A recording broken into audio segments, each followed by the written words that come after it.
Hey les potes, j'espère que vous allez bien, moi ça va super. Aujourd'hui on va faire une nouvelle vidéo simplement et on va parler de 3 héros d'animé qui sont littéralement capables d'imploser une armée à eux seuls. Ouais, je sais que encore une fois je fais preuve d'une imagination sans égale en fait. Bon allez les potes, il serait peut-être temps que j'arrête de raconter ma merde, je suis désolé, on va passer de suite aux 3 animés de cette vidéo je pense. Ah oui, et sans faire le relou, n'oublie pas s'il te plaît de lâcher un petit like, partager la vidéo, c'est vraiment putain d'important pour moi, t'abonner et mettre la cloche parce que c'est comme ça qu'on crée une communauté et sans toi je vais jamais y arriver. Bref, on passe de suite à ce putain de premier animé. Bon allez, le premier animé, ça va être Yujo Senki et Tanya of the Evil pour ceux qui chercheraient le nom en anglais. Dans celui-ci, on va simplement suivre premièrement un homme qui va être en tant que RH et qui va devoir licencier un autre mec de cette boîte. C'est bon, le mec licencié l'ayant tellement mal pris, il va tout simplement le pousser sous le tram. Oui, sous le tram, littéralement il va le pousser sous le tram.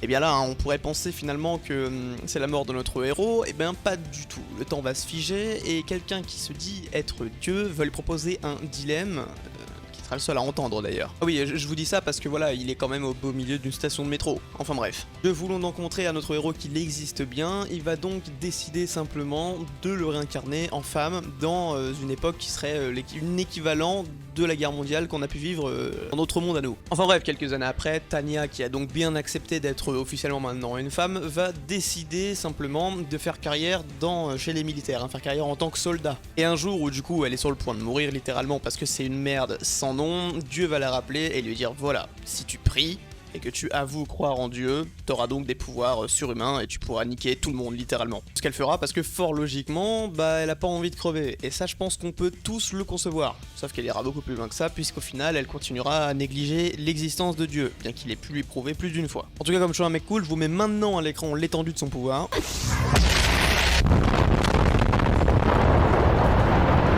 Voilà, comme ça au moins Jean-Jacob ne va pas venir me casser les couilles parce que j'ai pas mis l'extrait qui lui plaisait. Et avant de passer au deuxième animé de cette vidéo, je voudrais juste vous dire au final que si vous cherchez un animé action plus ou moins shonen, avec un personnage super charismatique et un design qui est spécialement rien que pour lui, en plus de ça dans un contexte historique, franchement, Yujo Senki c'est insane et n'hésitez pas à aller le voir de suite. Allez, le deuxième animé de cette vidéo est un petit peu plus connu, si ce n'est beaucoup plus connu que le premier. On va parler de Mob Psycho. Ouais, en effet, le deuxième héros qui va probablement pouvoir détruire une armée entière ou même peut-être une planète à lui seul, c'est tout simplement Saitama avec des cheveux. Rapidement vous faire un coup sur l'histoire de l'animé sans forcément vous spoil parce que c'est vraiment stylé et je vous conseille déjà d'aller le voir. Notre héros qui est juste un beau gosse sans nom finalement, on va pas se mentir, a donc pour objectif de vivre une vie plus ou moins normale, si on peut se permettre de dire ça, malgré le fait qu'il ait des pouvoirs psychiques devant la naissance et qu'il est capable de blesser autrui avec, ce qui est quand même problématique d'après lui, et pas que d'après lui d'ailleurs. Et comme tu t'en doutes, c'est bien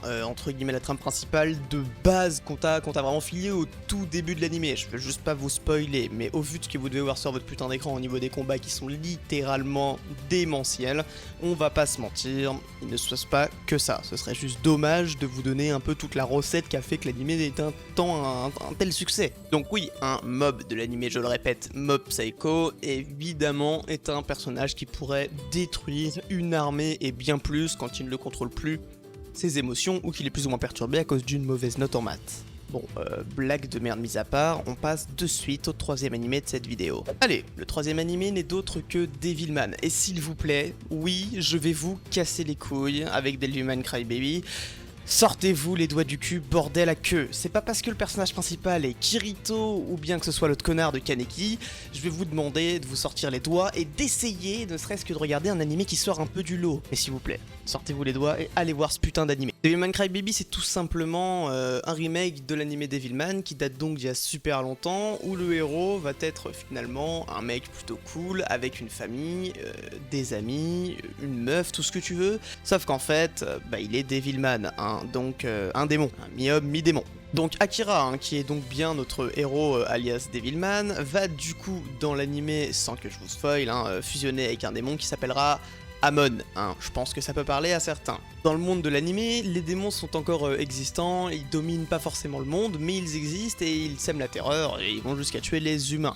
le meilleur ami de notre héros du coup, hein, qui est bien placé et qui les connaît bien, va donc lui demander tout simplement de leur péter la gueule, maintenant qu'il est Devilman, et donc l'intelligence d'un homme et la force d'un démon. Et je sais que la différence de cet animé par rapport à ce qu'on peut voir d'habitude choque plus d'un et freine plus d'un d'entre vous, et c'est justement pour ça que je vous dis d'aller le voir. Il est vraiment différent graphiquement, mais aussi au niveau du scénario. Je suis un petit bémol pour la fin de l'animé que je trouve super précipité, mais c'est un anime en 10 épisodes qui devait probablement avoir un budget qui n'était pas à la hauteur des attentes de ce qu'ont fait les producteurs, mais dans les faits, l'anime est différent de fou. Il se clôture de manière extrêmement spéciale, mais c'est quand même super cool, donc je vous le conseille plus qu'un peu. Les potes, hein, que la flexibilité de cet anime lui permet énormément de flexibilité aussi dans les combats et de styles différents, donc je te le conseille, mais vraiment mec, vraiment.